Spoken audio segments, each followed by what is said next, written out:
Hey bestie, I'm Taylor. And I'm Morgan. We are the hosts of Creeps and Crimes podcast. Every Thursday, Morgan takes us on a deep dive into a paranormal case or a conspiracy theory. And Taylor will bring you a detailed and accurate reporting on a true crime case. Since we launched in 2020, we have never missed a Thursday. With over 160 episodes ready for you to binge, you will never run out of cases. And you can follow along on Instagram at Creeps and Crimes Podcast. Whether you're in the car or enjoying a glass of wine, tune in every Thursday to Creeps and Crimes.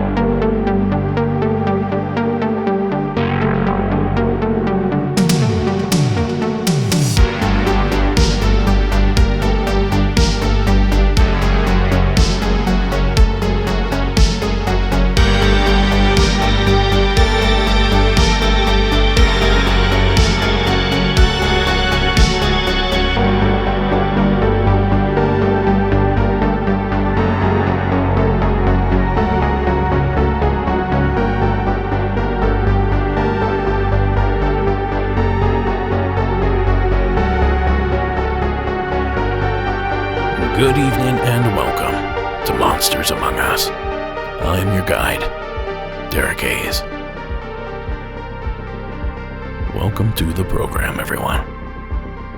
I am beyond delighted that you're joining us here tonight. And per usual, I have an excellent program set up for you this evening, in that typical wide spectrum of subjects as well.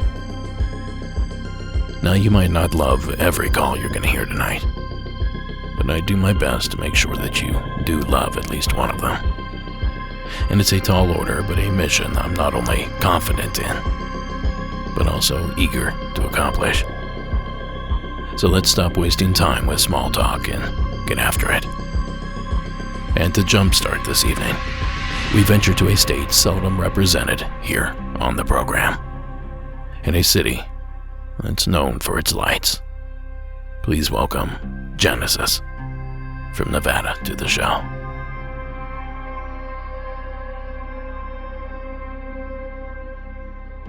Hi, this is Genesis from Las Vegas, Nevada. I really hope this makes it to the show because it was actually a really creepy story for me. It's my own experience. So many years ago, probably like 12 now years ago, I was going to a party with a group of friends, and my boyfriend at the time was the only one who had a car.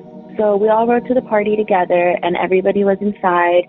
And me and my boyfriend, I don't really remember why we were in the car, but like he wasn't feeling well or something. I'm not too sure. I don't really remember. But we were in the back seat of the car, and he was asleep on my lap. So I was behind the passenger seat, sitting up, and he was laying down with his head resting on my legs. And we were in a residential neighborhood not too far from where I live. And I'm sitting there just kind of looking out into the darkness. It was dark outside. And then I see from down the street, like at the very end of the street, I see a tall shadow figure just power walking to the car. And, you know, I'm just looking straight at it. I'm trying to figure out if he's coming towards us. I mean, he was, but I wasn't sure. I was just confused. And my boyfriend at the time, he used to get into a lot of fights. So I was just like, what if it's somebody coming to fight my boyfriend? You know, somebody came out of the party, or I don't know. I wasn't sure. So he came closer and closer. And as he got closer, I realized he is definitely going to the car. So once he got to the car, he opened the door on the side where my boyfriend was at. So like the back seat door to the driver's seat. And so he opens the door, and even the car light turns on. Like, you know, when you open the car and the car light inside, the lights inside turn on, that's what happened.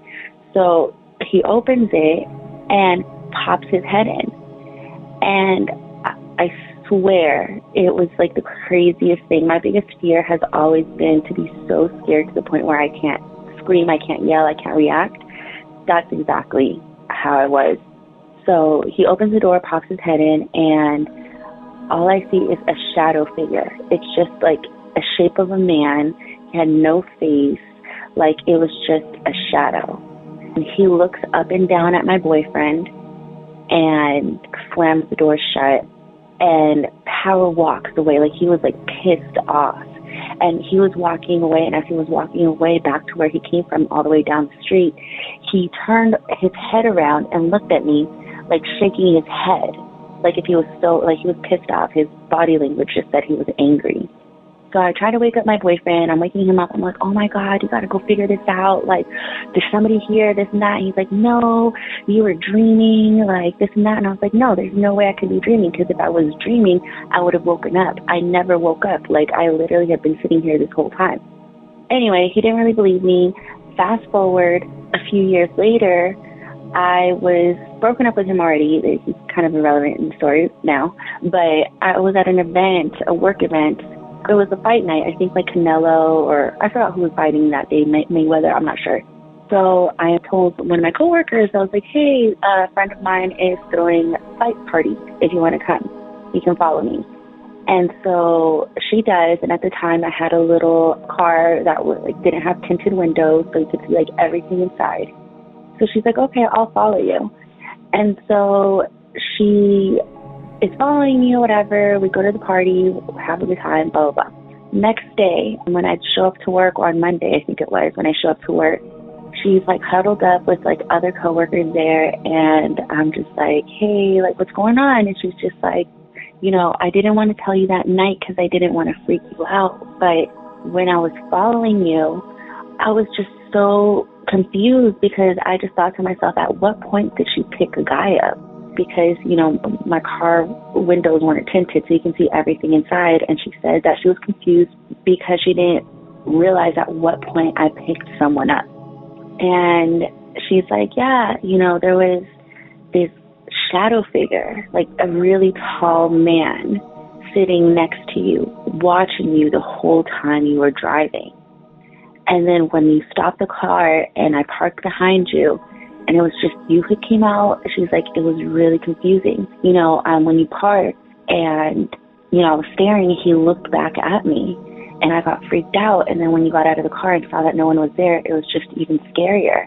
And I had never told her the original story of when I saw this shadow figure at a party a few years ago. So yeah, ever since then, you know, I've talked to psychics or other people about the experience, and I get like different stories on who it could possibly be, but I don't know, like I really wish I got an answer. Like now that I hear all these stories about these shadow people that other people experience, you know, I mean, definitely makes me feel like I'm not alone.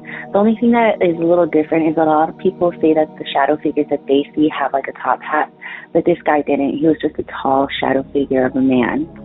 So yeah, I would love to hear your insight, and I mean, hopefully, you know, give me some kind of answer. But thank you so much for everything, and yeah, bye-bye. Thank you, Genesis. Well, as we've learned, these shadow entities appear in all sorts of forms. The Hat Man that Genesis spoke of, described as wearing a wide-brimmed hat or fedora.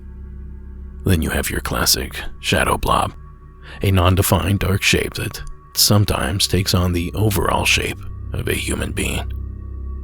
Then, of course, the well-defined shape of a man, but completely blacked out, an entity we've creatively dubbed the Shadow Man. Now, to me, it sounds like that entity wanted to throw down and found himself defeated when he realized his foe was already out for the count. It also sounds like there's some sort of attachment going on here. A sighting of a single shadow entity is rare. Having one witnessed in two separate vehicles is almost unheard of. So perhaps the vehicle, the road, or maybe even Genesis herself has some sort of strange attachment to this shadowy netherworld. And did anyone else catch the similarities with the classic ghost story, High Beams, or the killer in the back seat? Now that might be a thing our older listeners remember. I'm not sure how popular these sort of ghost stories are anymore, but stories like this scared the hell out of me when I was a kid at the campfire. Now essentially the story goes like this. The following was pulled from the children's book, Scary Stories to Tell in the Dark by Alvin Schwartz.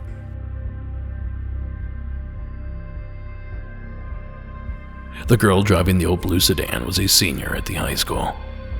She lived on a farm about 8 miles away and used the car to drive back and forth. She had driven into town that night to see a basketball game. Now she was on her way home. As she pulled away from the school, she noticed a red pickup truck follow her out of the parking lot. A few minutes later, the truck was still behind her. She began to watch the truck in her mirror. When she changed her speed, the driver of the truck changed his speed. When she passed a car, so did he. Then he turned on his high beams, flooding her car with light. He left them on for almost a minute. He probably wants to pass me, she thought. But she was becoming uneasy. Usually she drove home over a back road. Not too many people went that way. But when she turned onto the road, so did the truck. I've got to get away from him, she thought. And she began to drive faster. Then he turned his high beams on again. After a minute, he turned them off. Then he turned them on and off again.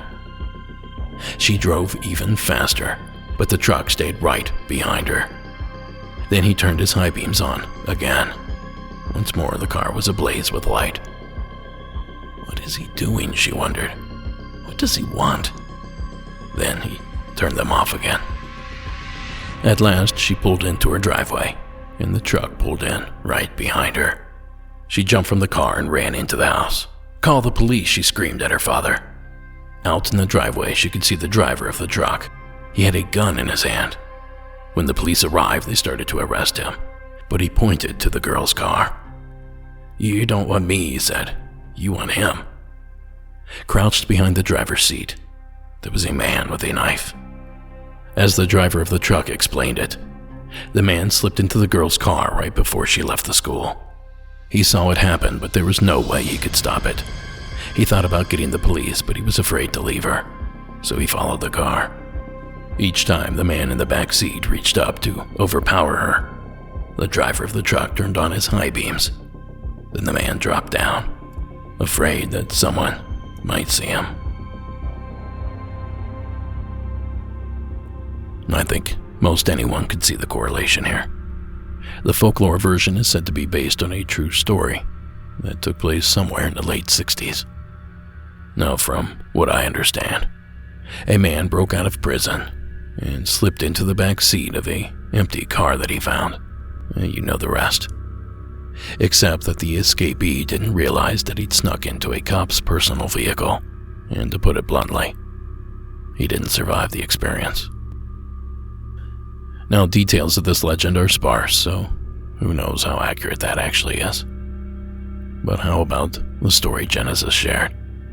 2 shadow person experiences in the car surrounding her. If you keep that up, Genesis, you'll end up with some sort of reputation, and people will be afraid to ride with you. Just please tell me you don't drive for Uber or something. And thank you again for sharing the entry. Now, if you too have a paranormal story you think would fit perfectly on this program, give us a call at 1-888-608-NIGHT. That's 888-608-NIGHT. And remember, you can always send me an email with your pre-recorded message at monstersamonguspodcast@gmail.com. Oh, and do me a favor and please don't call from a moving vehicle. I have a very large folder of calls that were submitted from either a NASA testing tunnel or some moving vehicle. Either way, they're not fit for the air, and I can't play them. So do me, yourself, and the listeners a favor, and call from a still, quiet location with a good signal. Look, if you're going to take the time to call in, let's at least make sure that people can hear you. Now, this next entry is possibly from out of this world. Duke out of California. Welcome to the show. Hey Derek, this is Duke from Bay Area, California. This story happened, I'd say about 6 years ago. but I forgot all about it until I saw a trailer of the new movie Nope. And one of the actors in the trailer mentioned that there was a cloud that wasn't moving, and it kind of brought back this memory I had. So a few years back, I was living with my grandmother, and it was a clear sky. It was clear blue sky. There wasn't a lot of clouds around at all. And my cousin was going to come over to pick up a pair of shoes I was going to give him because I wasn't wearing them anymore. And so I told him to call me when he got into the parking lot. So I met him out in the parking lot. And we were talking for about 5 to 6 minutes, standing by the car, just talking in the parking lot. And every once in a while, I would look to my left, like the corner of my eye, and I saw something, but I didn't really trip off of it. And I was looking at him talking, and I kept looking. So I finally turned as I was talking to him, and there was like a yellow. It wasn't really fully yellow, but it was a little cloud, and it was white, but it had little tints of yellow in it, and it was just sitting there, like floating on top of one of the apartment buildings. And I would look at it a little bit longer every time I turned my head and then turned back to him and talk until I finally stopped him, in the middle of the conversation. And I went, "Hey, you check this out." I said, "You see that cloud right there?" He's like, "Yeah." I said, "The hasn't moved. It's just been sitting there the whole time." And I told him, I said, "Look around. There's no other clouds." And we looked around. The sky was clear. And as soon as we finished looking around and looked back at the cloud, it started slowly moving. And as it started moving, you could see like little lights in it. Like if you really looked at it, I don't know if it was like a glare or lights or whatever, but as soon as we looked at it, it started moving. You see the little lights in it, and it slowly evaporated. Like, how people have hookahs or, smoking or something like that, how something just slowly evaporates. That's kind of what happened. Like, it didn't zoom away. It didn't look like a UFO. It just looked like a cloud that it just made me feel like it was just watching us. And as soon as we noticed it, it was just like, maybe let's just get out of here. That's kind of what it felt like. And it slowly evaporated. And even the little lights or the shine to it just went away. And like I said, it wasn't a fully white cloud. It had like a hint of yellow in it, kind of. It wasn't smoke. It wasn't coming out of anybody's chimney because nobody had any chimneys in these apartment buildings. There were no chimneys. It wasn't from the laundromat because the laundromat was in a different area. It was just there. All right, man, thanks. I'm a first-time caller, long-time listener. I got a couple of other stories I'll hit you back with. All right, thanks. Have a good day. Bye. Thanks, Duke. I once went to the Coachella Music Festival, out past Palm Springs, out in the desert. I went once and vowed never to go again. Simply not my cup of tea. Also, it was consistently 122 degrees each day that we were there. But I digress. But while we were there, I noticed something similar to what Duke was describing. A fluffy little cloud sitting just behind this mountain that stood nearby. Now, even though there was an entire concert going on, I was transfixed on this cloud because it would be there one minute, then gone the next, then suddenly back again, all within about a 5-minute span. Finally, I decided to tune out the concert and watch as it evaporated, then returned again, right back in the same place. Now at this point, I alerted the rest of my group, and they too watched as it happened again. And yeah, we were all drinking, and it was 122 degrees, but I believe what we witnessed was real. As in tangible, not a hallucination. But I also think that maybe that's just how the weather works in these dry, hot, mountainous areas. Now I've linked to a video that shows this very thing in action. Is this a little-known weather phenomena, or is there more to this story? Some researchers out there would suggest that these strangely behaving clouds are actually cloaked UFOs. Some sort of projection that allows them to hide in broad daylight. And it's not until they malfunction or until they're the only cloud in the sky that they become suspicious. And that could also explain the yellowish coloring and the blinking lights that Duke reported. But frankly, I'm not so sure on this one. Perhaps like many of these calls, this one will break the ice on the subject and we will begin to hear more about this strange spectacle in the future. But until then, we thank you again, Duke, for your time. Now for something a little more ghostly. Please welcome Sandy from Virginia to the program. Hey, Derek. My name's Sandy, and I'm originally from a little town called Jonesville, Virginia. Whenever I was about 5 years old, we lived in a house back in the middle of nowhere. It was like on a river, and it was a 2-story house, and I remember my mom and dad telling this story a lot, more than I really remember this happening, but of the night, we would be sitting in the living room watching TV or whatever, and we would hear something from the story above us. It would sound like it would jump down onto the ceiling and just walk all around, and you could hear it climbing and then just jump right back down. So this happened a couple nights. I mean, my dad would go up and look and nothing would be there. And so he decided, he took a bag of flour up there and he sprinkled it all over the floor. And he thought, well, if it's a critter, we'll find out what it is. So he did it. And then next night, same thing. We heard it all again. And I don't know if he went up that night and checked or the next morning he checked.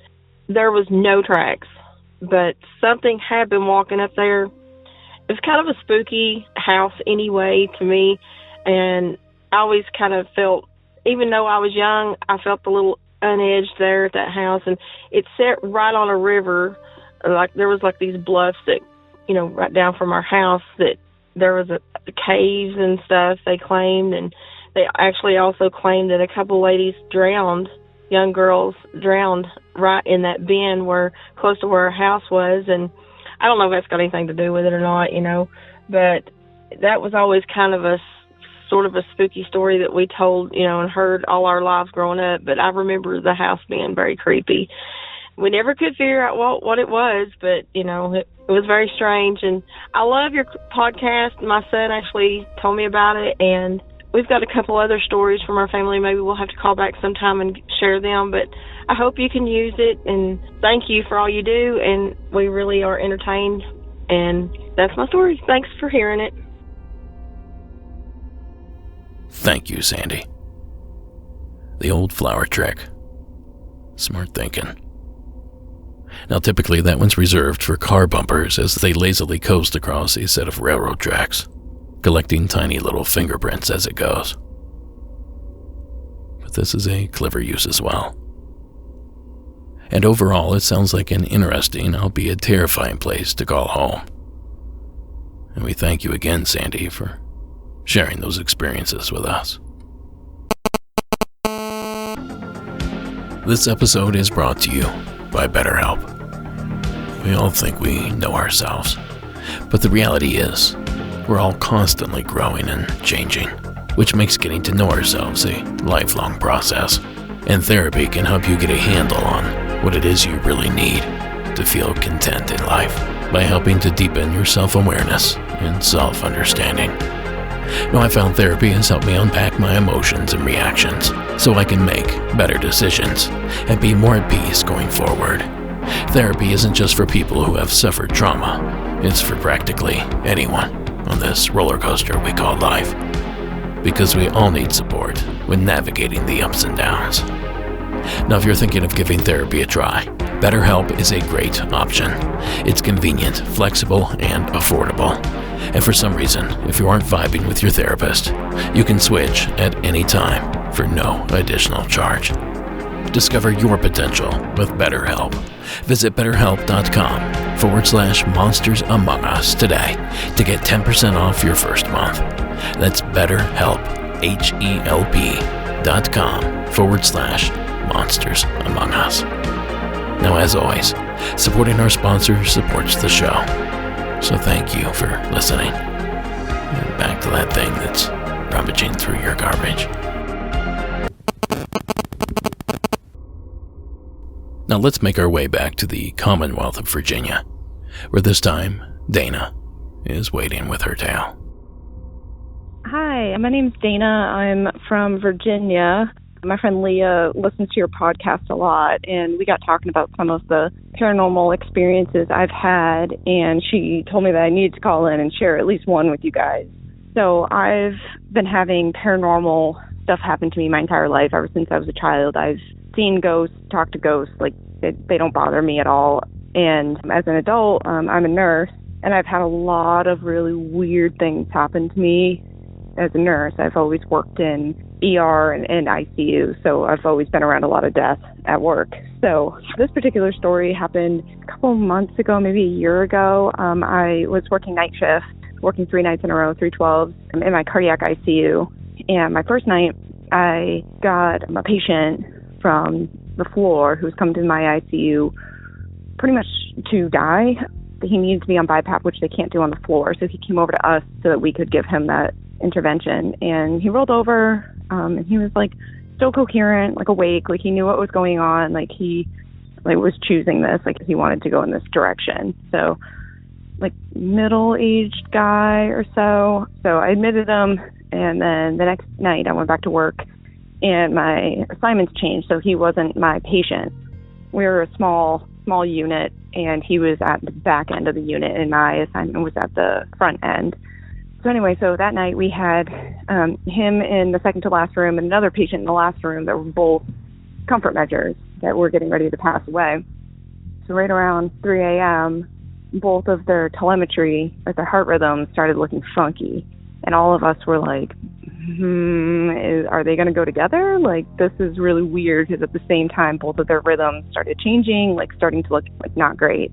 And the patient in the last room, his rhythm ended up being okay, but this patient, he ended up passing away shortly after 3 a.m. So probably about 2 hours later, like 5:30 in the morning, I was in my patient's room at the other end of the hall.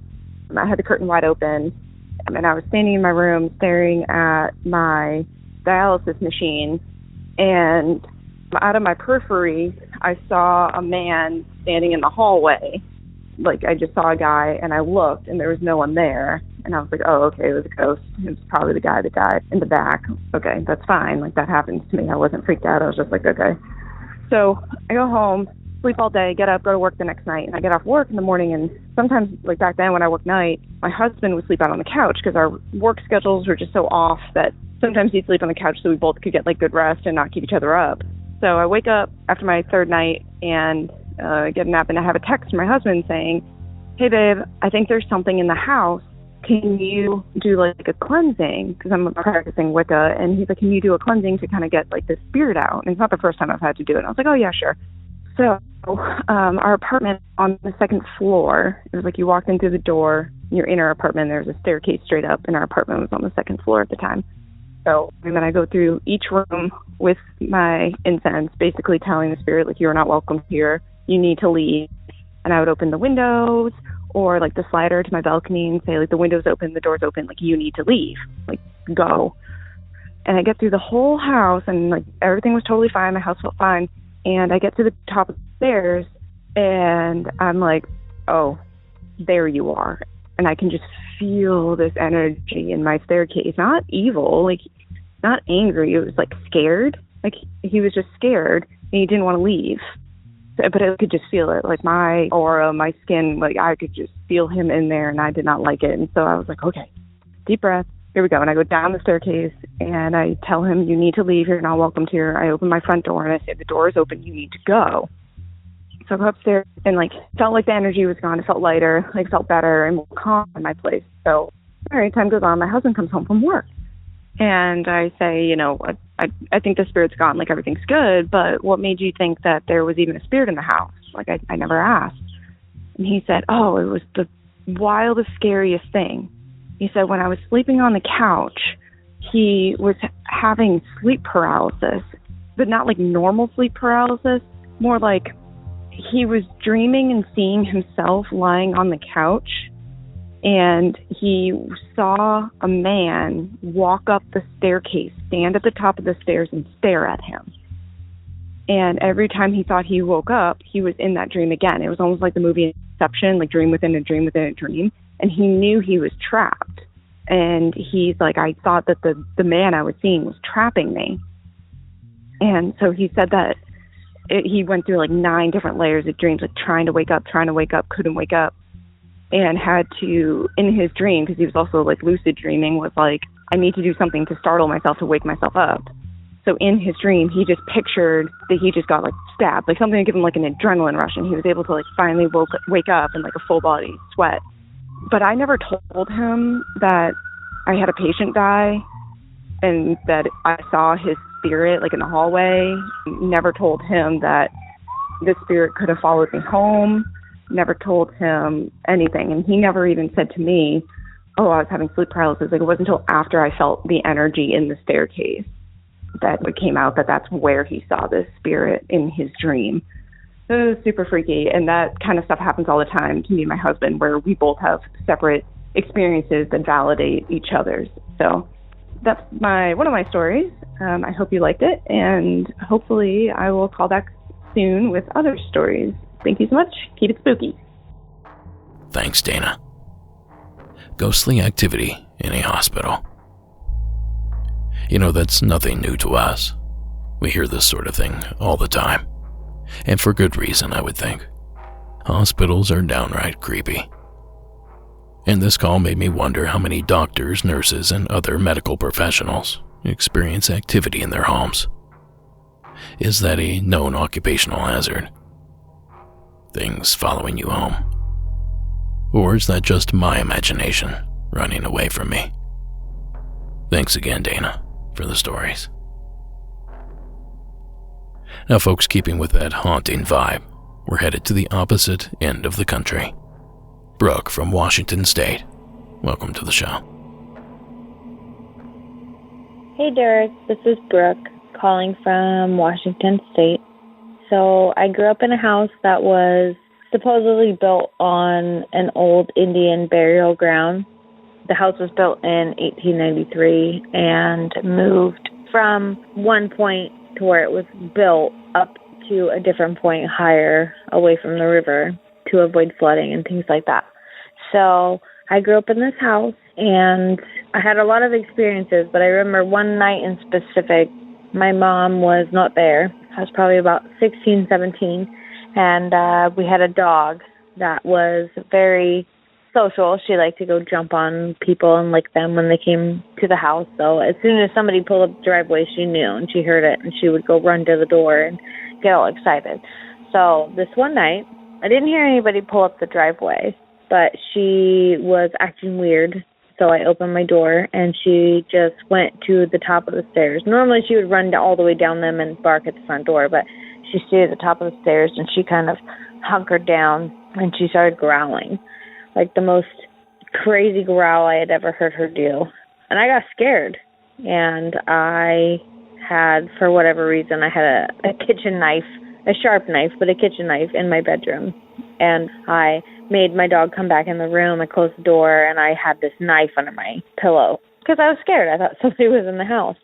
So she kept growling, acting weird. And I was hearing all this commotion downstairs. It sounded like somebody knocking things off the counter or the table or whatever. And then all of a sudden I heard this weird noise, and then I heard glass shatter. And I was like, oh my God, there's somebody in the house. And I called my mom. I was like, you have to come home right now. There's somebody in the house. There's things going on down there. There has to be somebody in the house. So she said, oh, well, she didn't really believe me. And she said, well, I'll be home soon. So about 2.5 hours later, she comes home, and I'm still scared. I'm still awake. The dog is still growling and acting weird. And Mom comes home, and she says, so all of the windows are closed and locked. All of the doors are closed and locked. There's nobody or nothing in the house, but everything that was on the kitchen table is now knocked on the floor. And we had this lamp, like a corner lamp, standing lamp, that was broken. And we had taken it and crammed the bottom, like the base of it, up against the couch, and the top of it, the glass part that had the light bulb in it, in the corner of the room, in the living room. And it had somehow dislodged itself from the corner of the living room and fell into the next room and just shattered on the floor. And my mom said, there's nobody, nothing in the house, so I don't know how that would have happened. But the house was definitely haunted. I knew that growing up, but there's my story. I have a lot more, but that's the big one I can think of right now. Maybe I'll call back with another one. I don't know. Thanks for the podcast. Bye. Thank you, Brooke. Now, perhaps the only thing worse than living in a haunted house would be experiencing the activity when you find yourself home alone. But hopefully, like in Brooke's case, years later it makes for a great little story. So thank you again, Brooke, for taking the time to share it.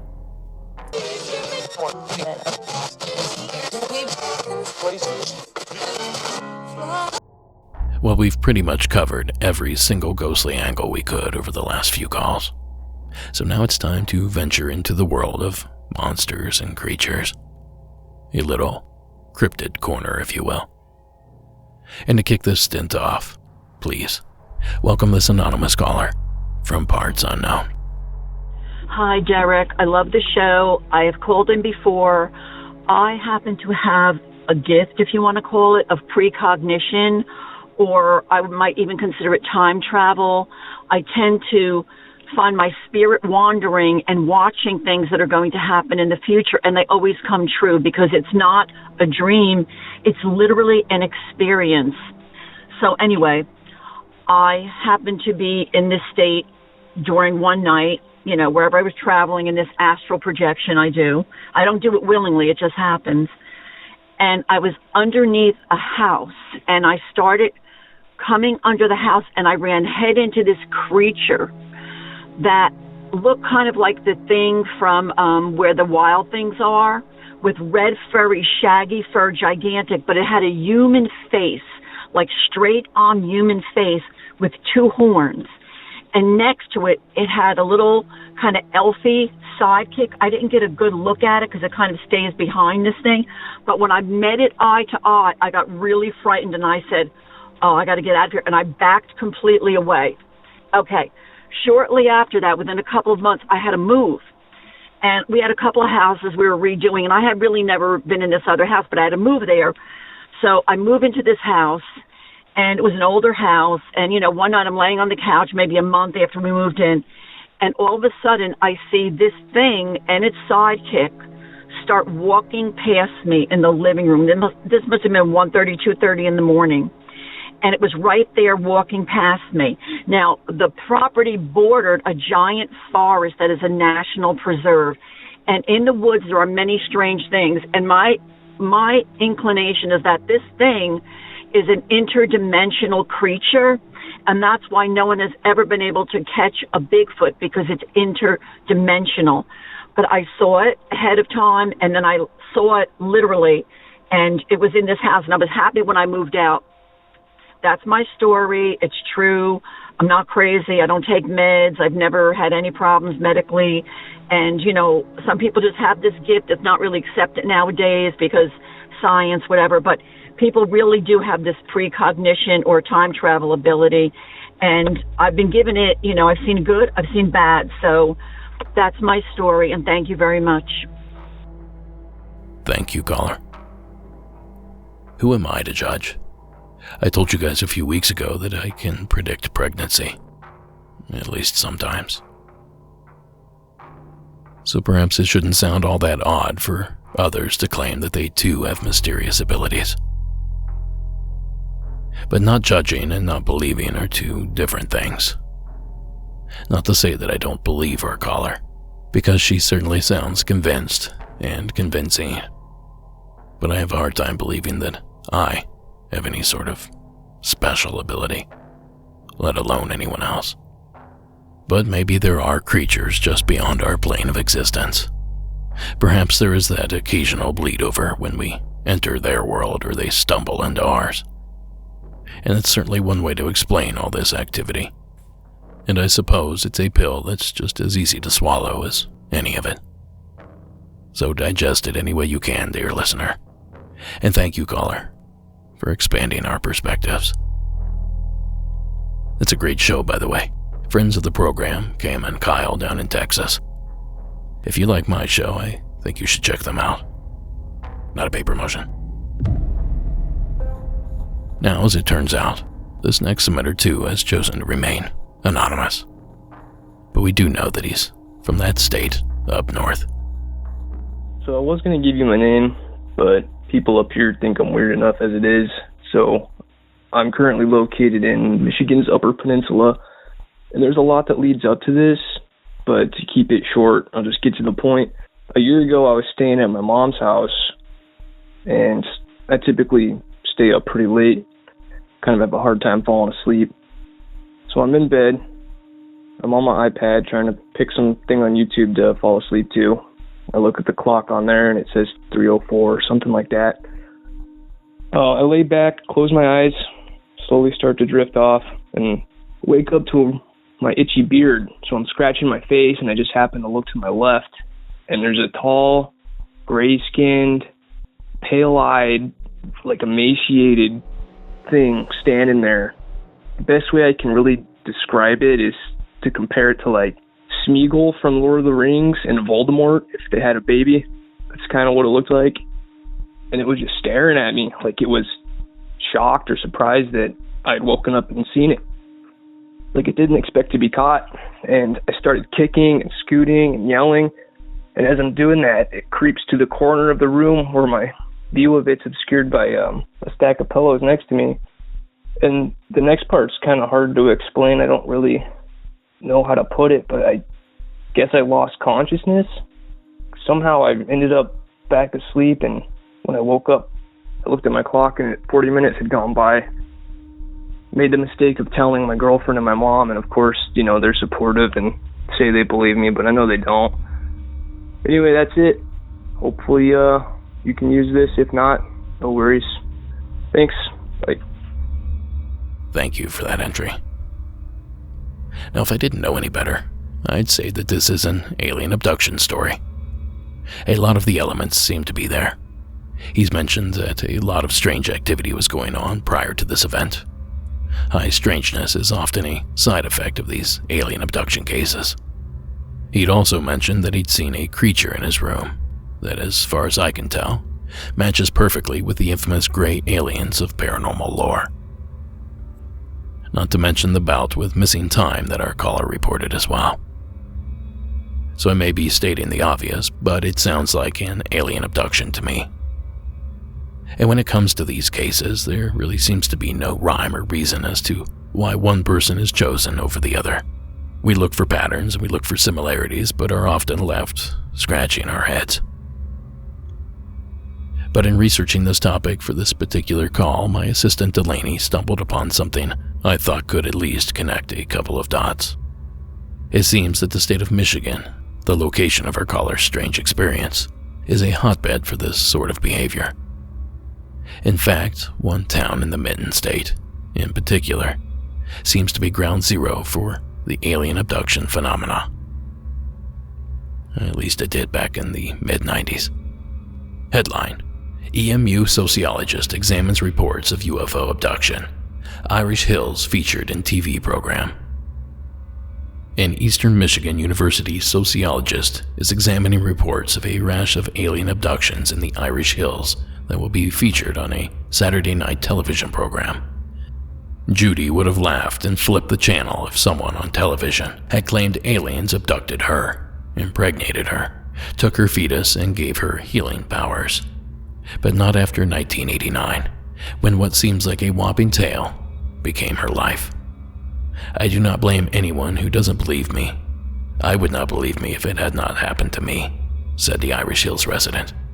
If it all would stop today, I would be very happy. Judy, which is not her name, said she cannot stop the alien visits nor call them at will, nor can several family members and about 35 other area residents who claim aliens abduct them regularly, she said. She will tell this story on television Saturday in an episode of the program Sightings. Now that article, courtesy of the Ann Arbor News Bureau. Gross. Now we searched like crazy and finally came up with the Sightings episode mentioned in the article. Season 3, Episode 25. And here's a short clip from that package. I woke up in the middle of the night and I felt that there was someone alongside of the bed. And I reached my right hand out and I touched the shoulder of someone who were probably the size of a 5-year-old. I was paralyzed. I couldn't move. It was total terror. She has asked to use the pseudonym Judy. She does not want viewers to know who she is, only what she is, an abductee. Her terror began in 1989 and came to light after a local paper invited readers to call in with their UFO experiences. Kogan's resulting article described a woman with a history of multiple abductions and vivid recollections of encounters with small gray creatures. It was almost as though they were saying, ready or not, here we come. But I didn't know at the time what was going on because I didn't know about alien abductions. Now, of course, a link to this full episode can be found in tonight's show notes, so go check it out. It gets pretty interesting. Apparently, these extraterrestrials gifted Judy with healing abilities. But I'll let the TV program take you on that deep dive. Back to our caller. Remember the old trick to put your clothes on inside out when you go to bed. If you wake up and they're suddenly on correctly, well, you know you might not have dressed yourself, and you might just have some bigger problems on your hands. So thank you again, caller, for sharing that terrifying experience. Those sorts of stories always take me back to when I was a kid watching Unsolved Mysteries. Those little aliens would freak me right out. Well, folks, here we are, and I have a wild one saved for last. All the way from the frozen plains of North Dakota. Please join me in welcoming Toby to the program. Hi, Derek. My name is Toby. I'm coming at you live from beautiful sunny Fargo, North Dakota. But that's not where my story takes place.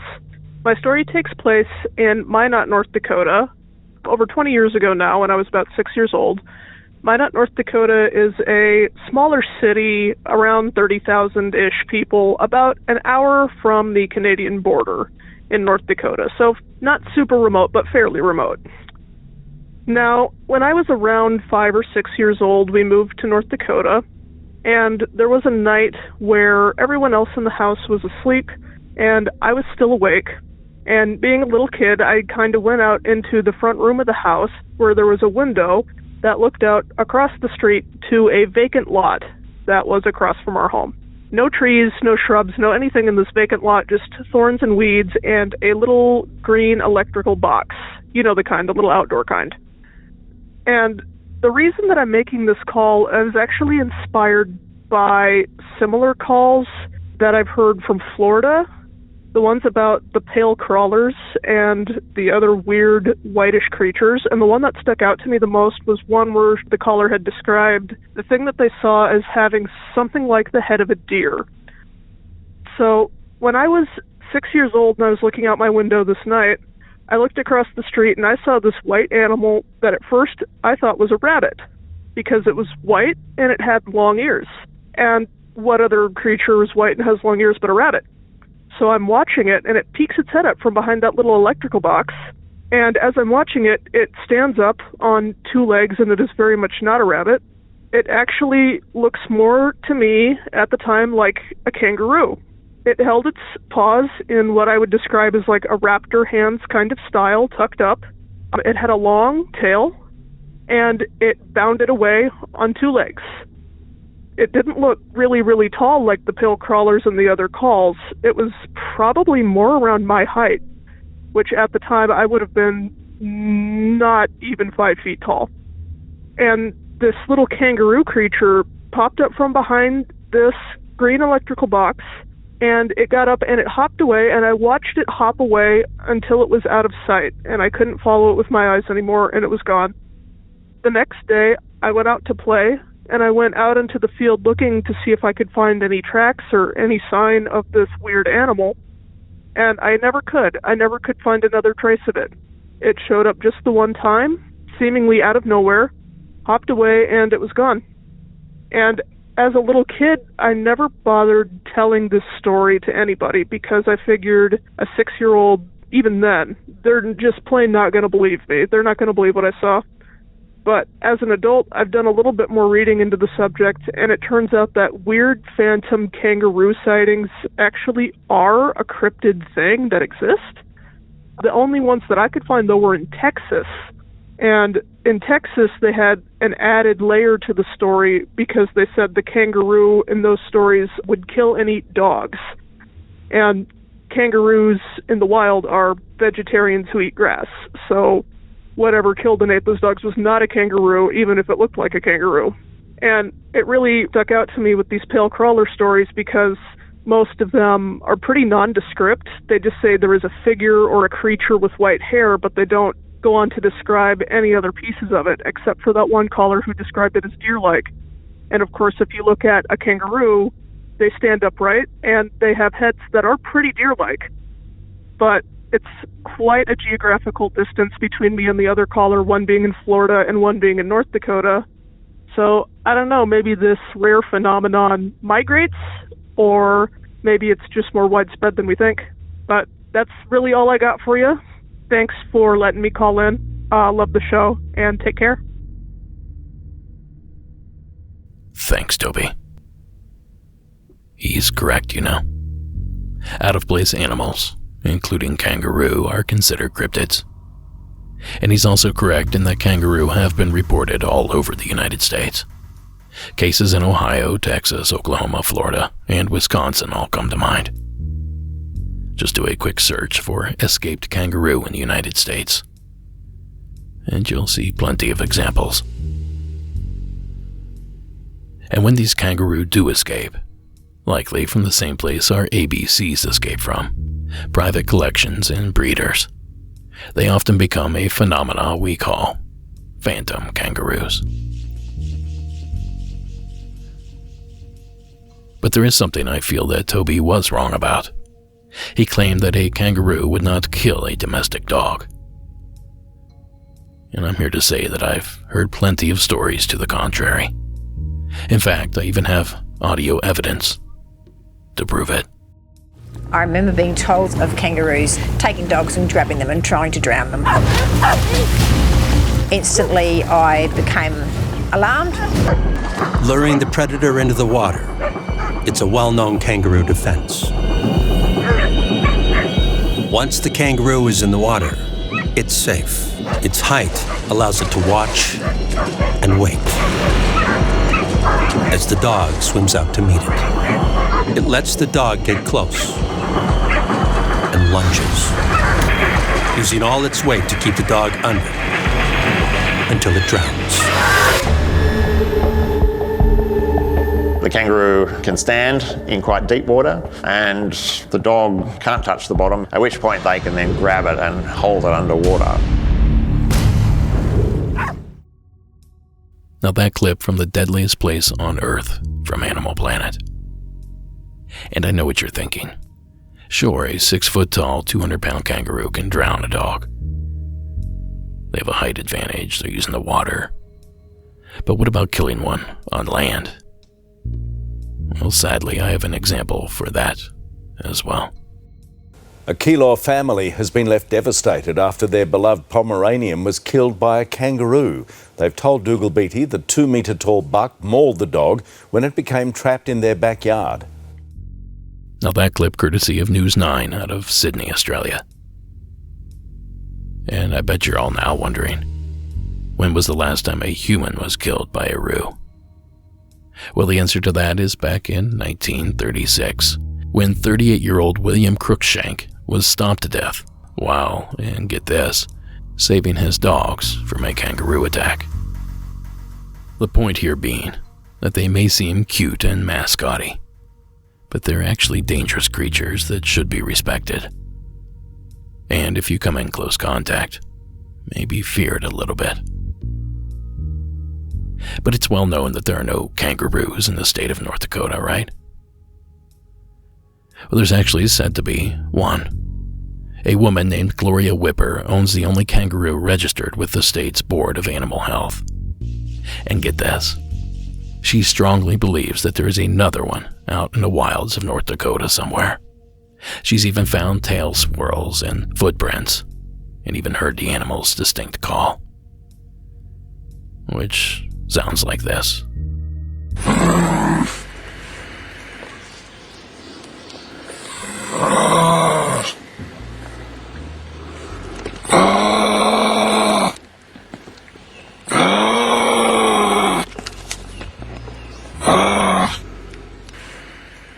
That's the exact same sound my grandfather would make every time I would ask him for a favor.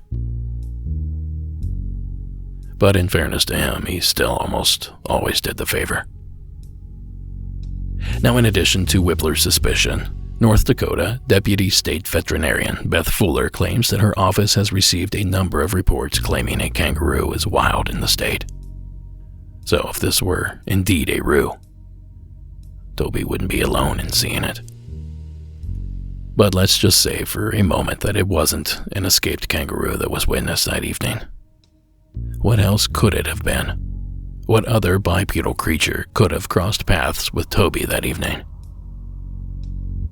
Well, oddly enough, an encounter 1,100 miles away just might shed some light on Toby's experience.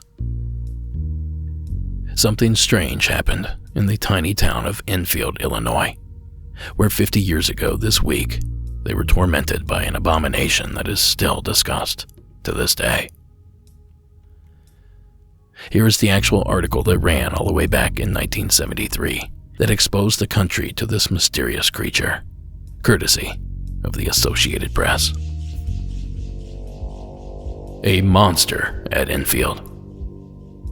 Henry McDaniel says he shot and wounded a creature on his doorstep and is worried it may come back to get even.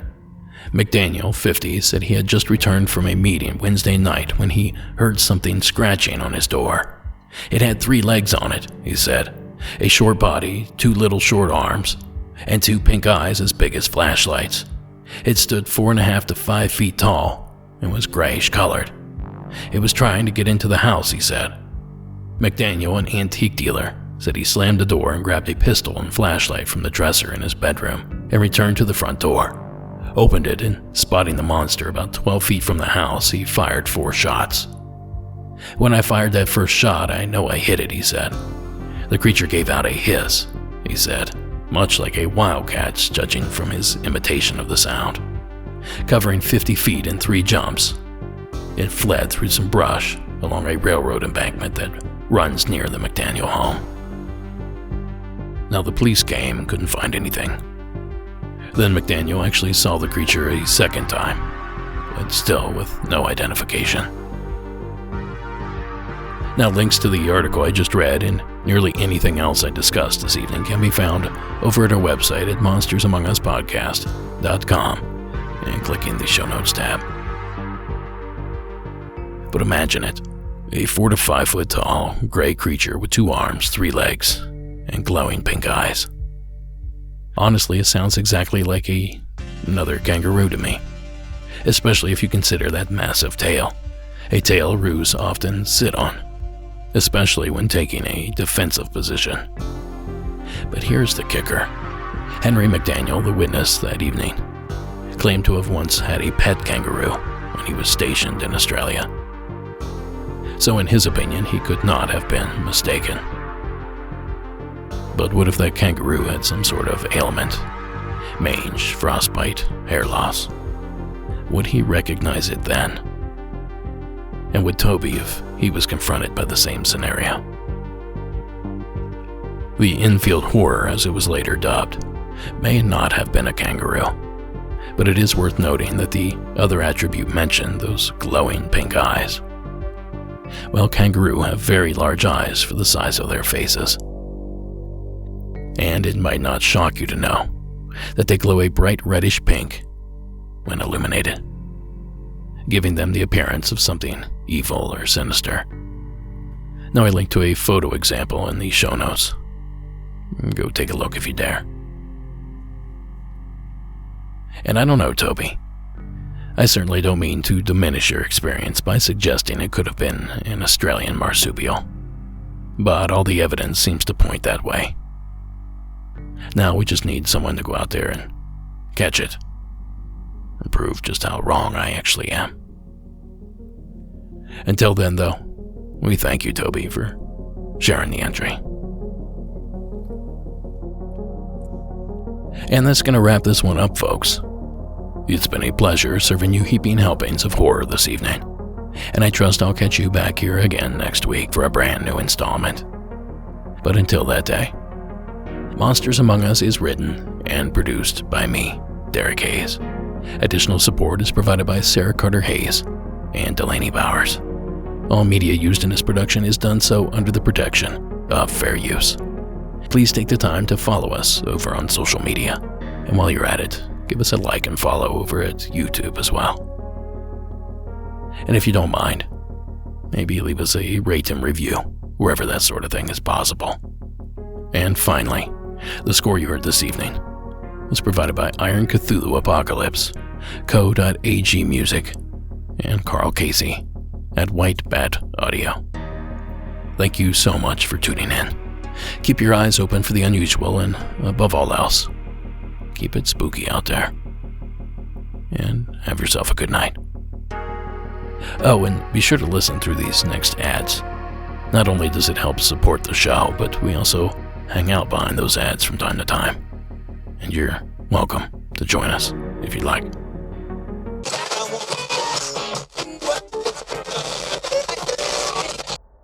Now, you know how you go to a concert. You're watching your favorite performer, and the show ends, and everybody's clapping, and the lights get bright and go out, and the band leaves the stage. But the audience begins to clap, and they clap harder, and they start cheering and yelling. And suddenly the performers come back out and do another song or two, all the while acting like it wasn't part of the plan all along. Well, you just stumbled upon that. Except you don't have to clap, because I can't hear you anyway. All that you really need to do is suffer through an ad or two. But I'm getting off topic. I have yet another weird call to share with you this evening in this secret spot. This time out of the state of Texas, where Mike is ready with an entry.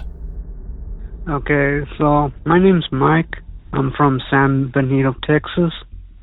This is a story my mom would tell me. This happened like around 1960. She would be like around 19. One night, her friends and herself would be coming home from watching a double feature, you know, one of those horror double features like in the old days, right? So, you know, they're coming home. My mom has a stick because, you know, there's always dogs out there. You know, she uses a stick to protect herself. So they're walking and they see a black dog across the street. And she told me this dog was black. Didn't see no eyes. It was pure black. So they're walking. This thing starts following them. And she's getting this bad vibe about it. So she and her friends, you know, they start praying. They start praying I think it's a Mother Mary prayer in Spanish. So they're praying, and this black dog seemed to stop. Like, as soon as they started praying, it stopped and stared at them. And after that, they just turned a corner and left. And a couple of days later, she finds out that the dog that was standing there next to this house, this old lady was there, and apparently she died a few days ago. And she told me that this lady was a witch, or was known to be a witch. So I'm thinking it's one of those dogs from the old Scottish legends, you know? Maybe it was a harbinger of death. I don't know, but if it was, I don't know. My mom is very religious, and if those, I mean, I've heard that these dogs would, if you've seen them, that it was like a, you know, a sign of death or something. But that's all I have to say. So I don't know what this thing is, but it does sound similar to those legendary Irish dogs, you know? So thanks for listening. I hope you can use this. Bye. Thanks, Mike.